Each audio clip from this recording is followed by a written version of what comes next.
या 82 सेकंड है।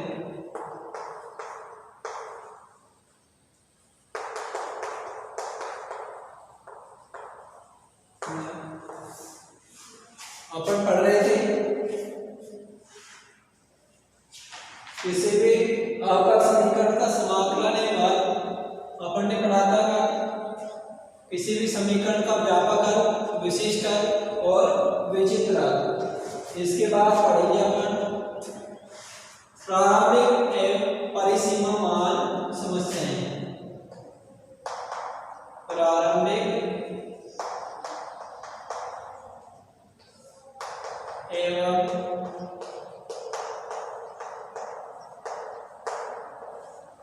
परिसीमा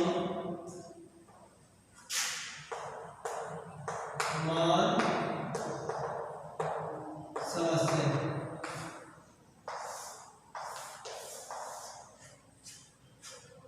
इसको बोलते हैं प्रारंभिक, इनिशियल एंड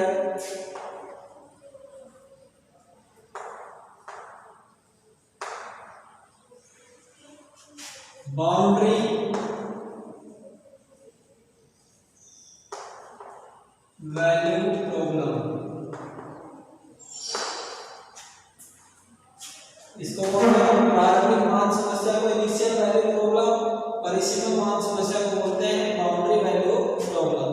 और इनको शॉर्ट में लिखते हैं प्रारंभिक, इसको लिखते हैं आईवीपी इनिशियल वैल्यू प्रॉब्लम, और इसको लिखते हैं बीवीपी। इसका नाम तो खूब सुन लिया होगा, इनिशियल प्रॉब्लम और बाउंड्री वैल्यू का आप नहीं समझते।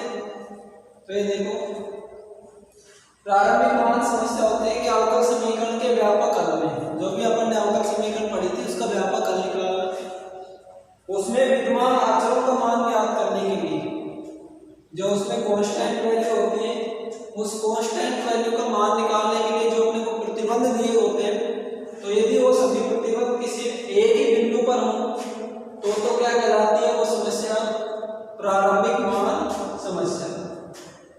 और यदि अवकल समीकरण में जो उसका व्यापक हल होता है उसमें अचरों का मान ज्ञात करने के लिए यदि जो प्रतिबंध दिए होते हैं वो एक से अधिक बिंदुओं पर दिए हुए, तो अपने पास वो समस्या क्या कहलाती है परिसीमा मान समस्या या बाउंड्री वैल्यू प्रॉब्लम।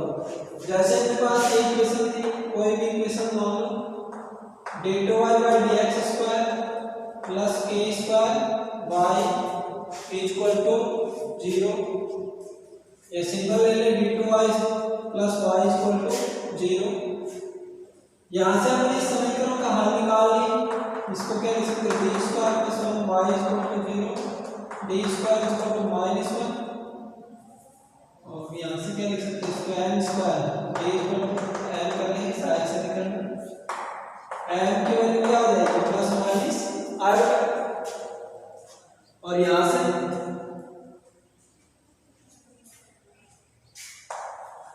y बराबर c1 cos x c2 sin x, ये मान भी निकाल लें। अब यहाँ से जो वैल्यू होती है अपन मान किसका निकालते हैं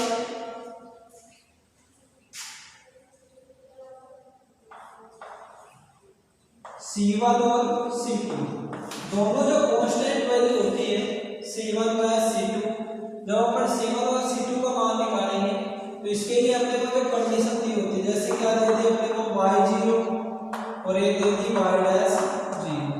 तो अपने पास देखिए एक है कोई भी पॉइंट है बिंदु है 0 जिस पर अपन y' निकाल सकते हैं। इसके बाद y' पे आ जाएगा तो पास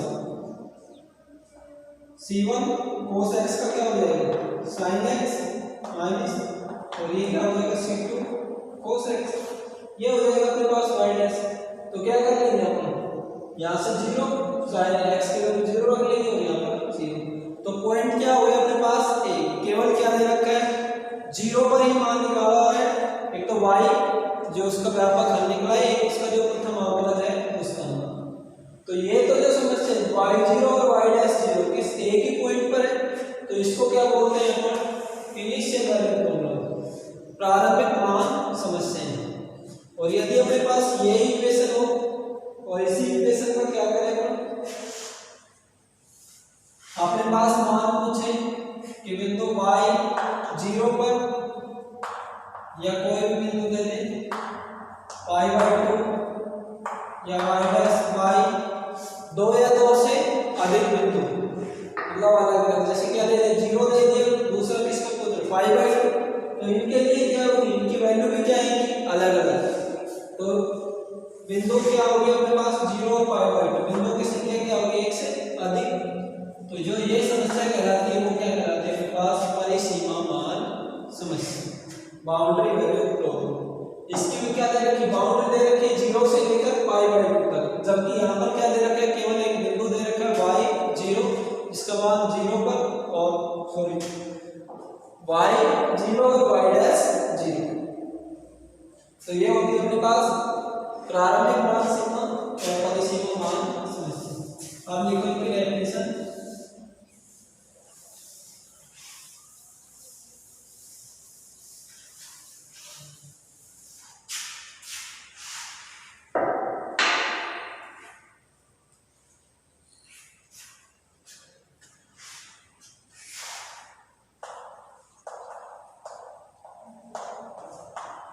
अवकल समीकरण में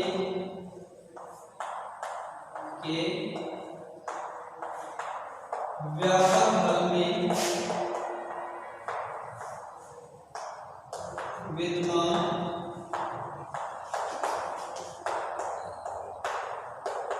अचरों का मान ज्ञात करने के लिए अचरों का मान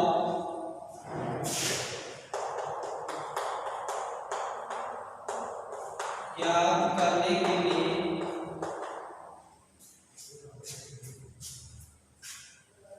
यदि सभी शर्तें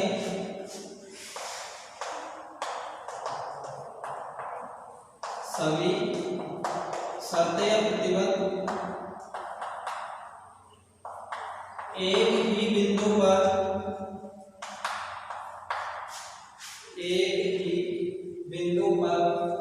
दी गई हो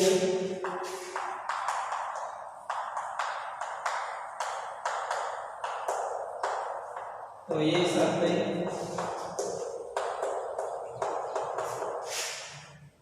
प्रारंभिक मान समस्या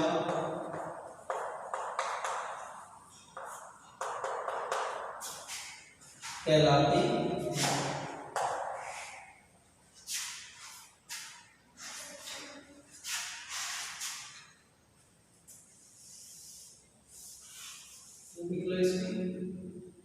प्रारंभिक मान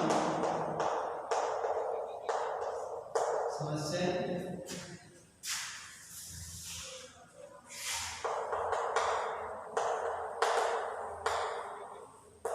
इनिशियल वैल्यू प्रॉब्लम।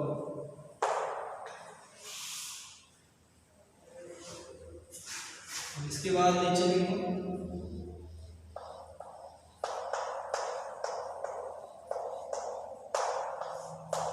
परिसीमा मान समस्या,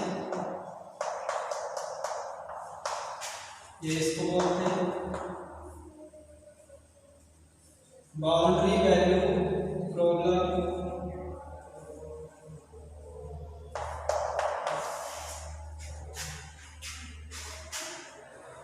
अवकल समीकरण के व्यापक हल में विद्यमान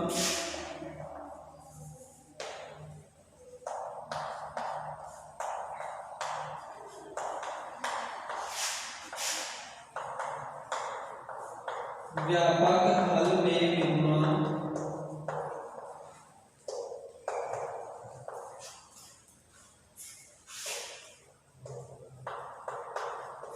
अचरों का मान ज्ञात करने के लिए मान ज्ञात करने के लिए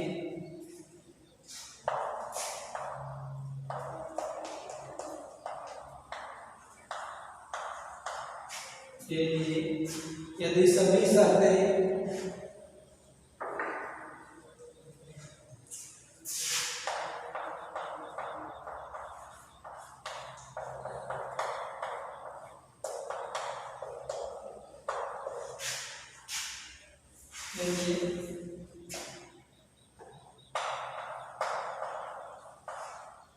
एक से अधिक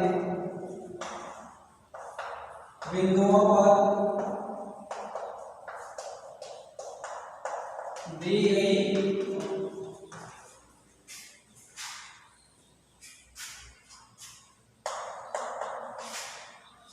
तो उसे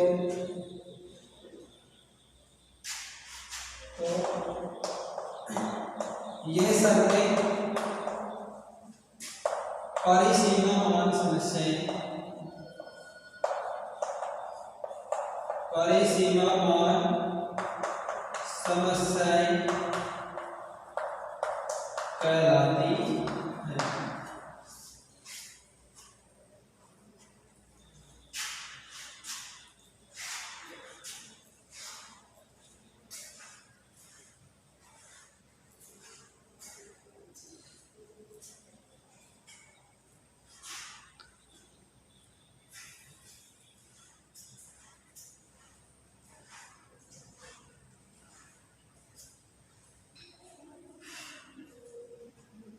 ये हो गया अपने पास इनिशियल वैल्यू प्रॉब्लम और बाउंड्री वैल्यू प्रॉब्लम।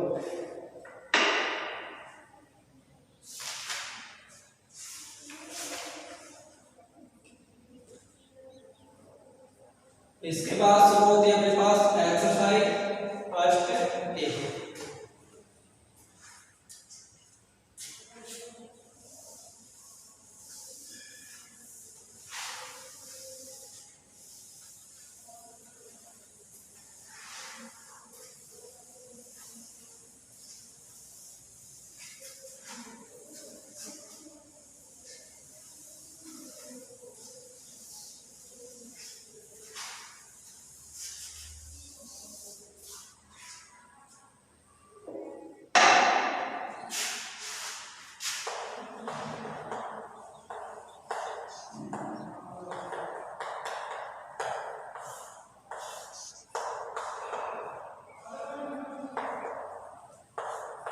सबसे पहले बात करते हैं अपने एग्जांपल्स। फर्स्ट है एग्जांपल नंबर 5। निम्नांकन समीकरणों की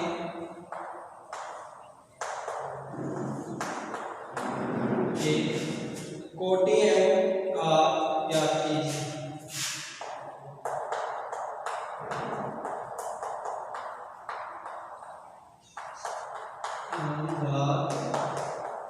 ज्ञात कीजिए। इसका भी पहला दे रखा है हमने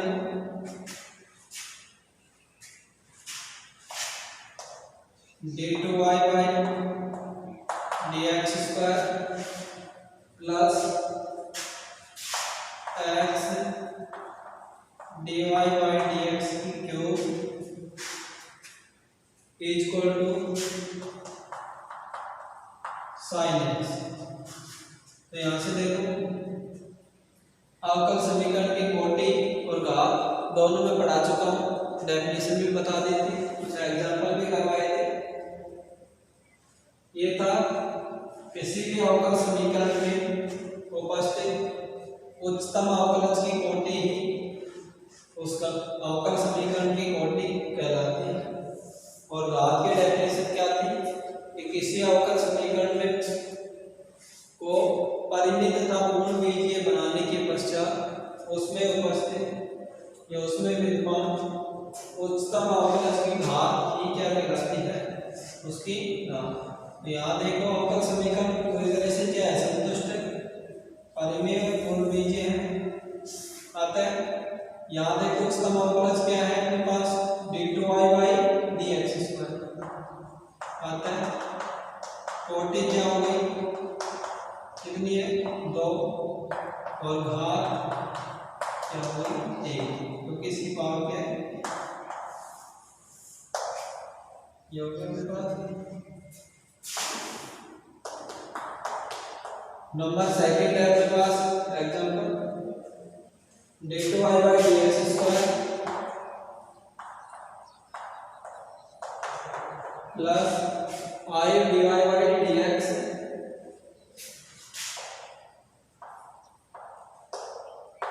plus integration y into dx is equal to x cube.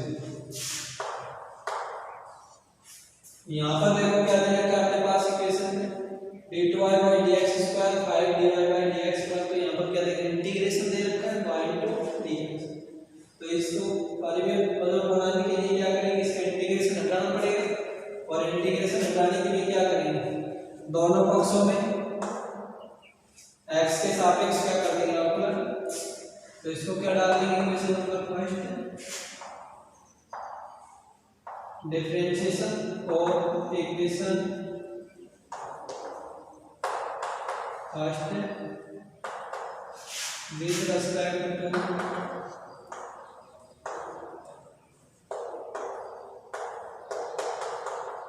Then we get क्या होगा अपने पास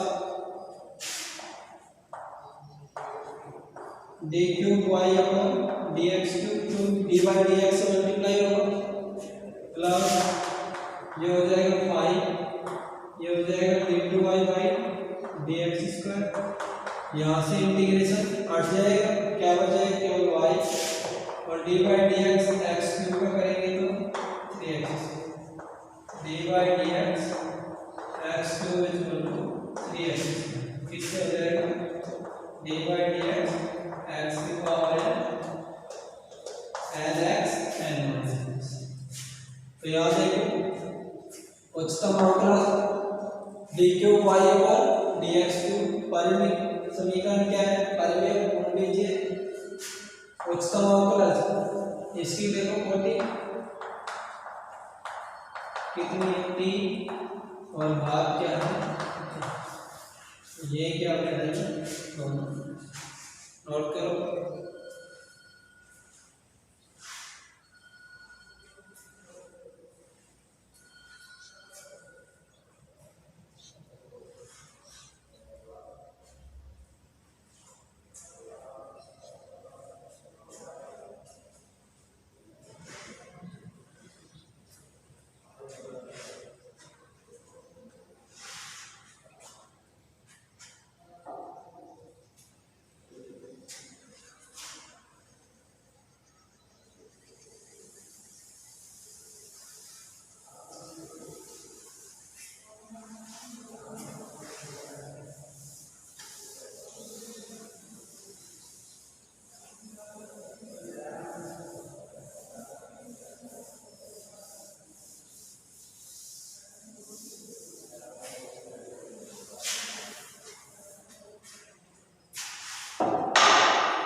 नेक्स्ट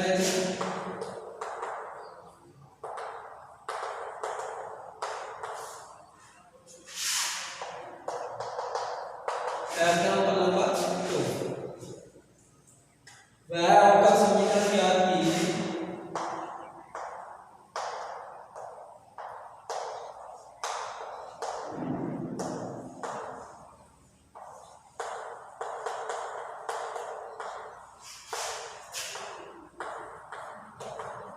वह अवकल समीकरण ज्ञात कीजिए जिसका व्यापक हल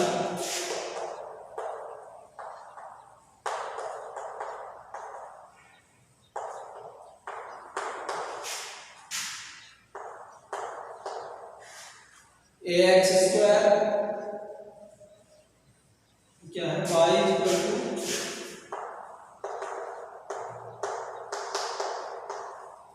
ax स्क्वायर प्लस bx है। ये अपने को दे रखा है इसका जनरल सॉल्यूशन, उल्टा रिवर्स दे रखा है, जनरल सॉल्यूशन दे रखा है और आपका समीकरण याद करवा रहा है। अपने को मेथड आना चाहिए चाहे कुछ भी दे, वह आपका समीकरण याद कीजिए जिसका व्यापक हल ये है। तो यहाँ पर देखो क्या दे रखा है जनरल सॉल्यूशन में y equal to ax square plus bx। x तो क्या है यहाँ पर चार पद है, अचरों की संख्या क्या है 2 है, a और b, कांस्टेंट वैल्यू कितनी है 2। अपन ने बताया था कि अचर कितने होते हैं, अवकल समीकरण की कितनी घात होती है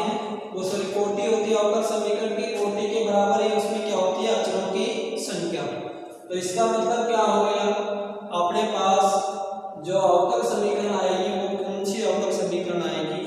द्वितीय कोटि की अवकल समीकरण। द्वितीय कोटि की अवकल समीकरण आएगी क्योंकि अचरों की संख्या क्या है? 2। और द्वितीय कोटि की अवकल समीकरण कब आएगी? एक तो y का x के सापेक्ष अवकलन करेंगे तो क्या आएगा? dy by dx, और इसका पुनः करेंगे dy dx, तो फिर क्या आ जाएगा? dy by dx इसका मतलब इसका क्या करेंगे अपन? 2 बार अवकलन करेंगे x के सापेक्ष, तब अपने पास क्या आएगा? अवकल समीकरण आएगा। तो जिसमें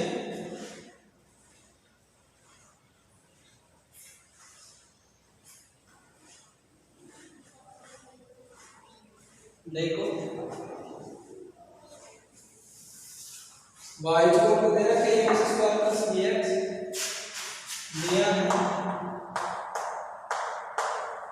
y equal to ax square plus bx। समीकरण 1 क्या करेंगे? Differentiation of equation first with respect to x dz। समीकरण 1 का क्या करेंगे? x के सापेक्ष अवकलन, तो क्या आ जाएगा? dy by dx equal to, यहां से करेंगे क्या आ जाएगा? 2ax प्लस b, इसको क्या डाल देंगे इक्वेशन नंबर सेकंड। यहां से फिर क्या करेंगे? Now again differentiation of equation 2 with respect to x we get। समीकरण 2 का दोबारा से x के सापेक्ष अवकलन करेंगे, क्या आ जाएगा अपने पास? d2y by dx square equal to 2a। यहाँ से x स्क्वायर का क्या आएगा? 2x प्लस b, यहाँ से क्या आएगा? 2a, तो क्या है? कांस्टेंट राशि x का करेंगे 1 आ जाएगा, b का क्या होगा? 0, और ये क्या आ जाएगी अपने पास equation number 3। d2y by dx square equal to 2a और dy by dx equal to 2ax plus b। यहाँ से एक ही वैल्यू निकाल सकते हैं, एक ही वैल्यू क्या आ जाएगी? 1/2 d2y by dx स्क्वायर। ये क्या आ गया अपने पास? अच्छा, एक ही वैल्यू आ गई। अपने को क्या निकालनी? दोनों कांस्टेंटों की वैल्यू निकालनी। एक ही वैल्यू आ गई तो अपने पास यहाँ से क्या कर सकते हैं? एक ही वैल्यू पुट कर देंगे, तो ये क्या आ जाएगी? b की वैल्यू आ जाएगी। यदि समीकरण 2 में एक ही वैल्यू पुट करेंगे। अच्छा, तो अपने पास a और b की वैल्यू आने के बाद क्या करेंगे अपन? इक्वेशन क्या आ जाएगी? y equal to ax square plus dx, a और b में इसका मान रखेंगे तो अपने पास क्या आ जाएगी? अवकल समीकरण। तो यहाँ से देखो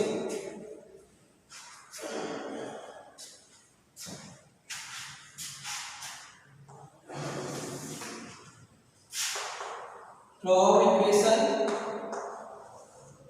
2 and 3, इक्वेशन 2 और 3 देखो। 2 क्या है? dy by dx equal to 2ax plus b, और इक्वेशन 3 क्या है? d2y by dx square equal to 2a। यदि समीकरण 3 को अपन क्या करते हैं? x से मल्टीप्लाई कर दे दोनों तरफ, तो ये क्या हो जाएगा? 2ax, और इधर भी 2ax, ये कैंसिल आउट हो जाएगा। तो क्या कर दिया अपन ने? x से इसे मल्टीप्लाई कर दिया और x से इधर मल्टीप्लाई, क्या कर देंगे? घटा देंगे माइनस, ये क्या हो जाएगा? कैंसिल हो जाएगा। क्या बचेगा अपने पास? b equal to dy by dx minus x d2y by dx square. किसकी वैल्यू आ गई? b की।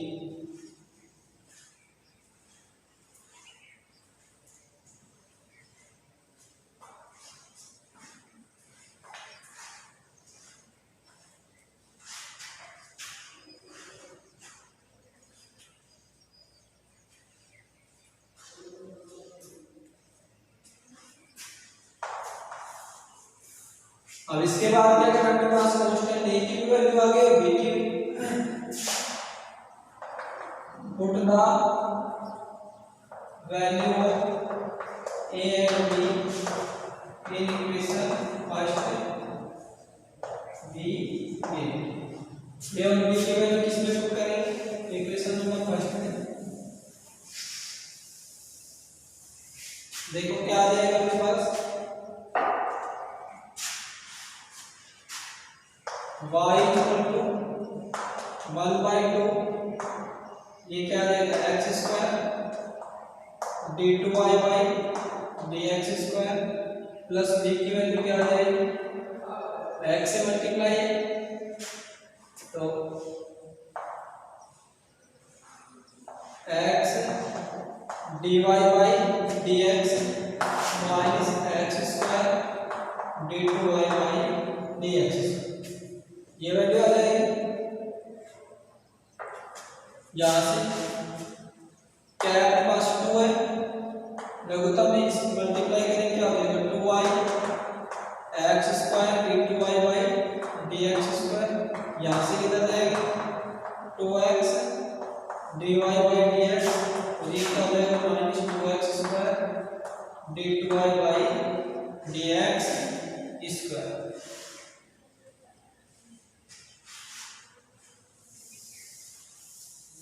यहां से देखो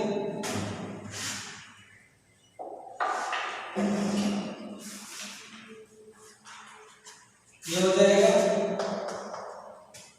प्लस का x square d2y by dx square minus का 2x square d2y by dx square, तो ये क्या आ जाएगा 2x dy by dx minus x square d2y by dx square equal to 2y, ये बच जाएगा। और इसको क्या लिख सकते हैं अपन, एक्स स्क्वायर का पक्षांतर करेंगे तो एक्स स्क्वायर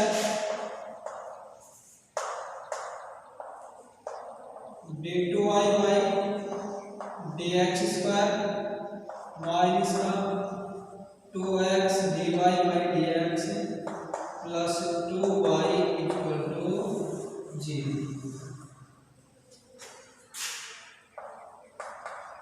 जो कि आदेश है अवकल समीकरण, तो ये क्या है अवकल समीकरण।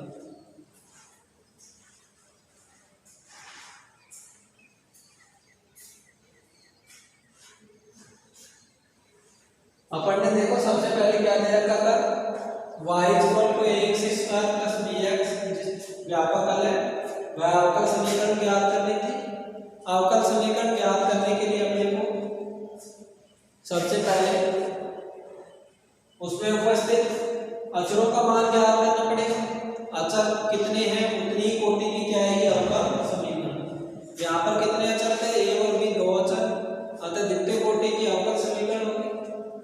इसका क्या करेंगे, y equal to x square plus bx, x के सापेक्ष अवकलन किया dy बाई dx निकाला। इसके बाद क्या आ गया d2y बाई dx स्क्वायर, दोनों से पहले a की वैल्यू आ गई, a की वैल्यू को समीकरण 2 में पुट किया, b की वैल्यू और a और b की वैल्यू दोनों को फाइंड आउट कर इसमें equation number first that be गया। इसका क्या करेंगे पक्षांतर अपोन में 2, ये लघुत्तम आएगा तो यहाँ पर 2x स्क्वायर और ये क्या देगा 2y, यहाँ से इसका पक्षांतर करके 2x dy by dx minus x square dy by dx square plus equal to 2y that x square dy by dx square minus 2x dy by dx plus 2y equal to 0 which is the required differential equation. Next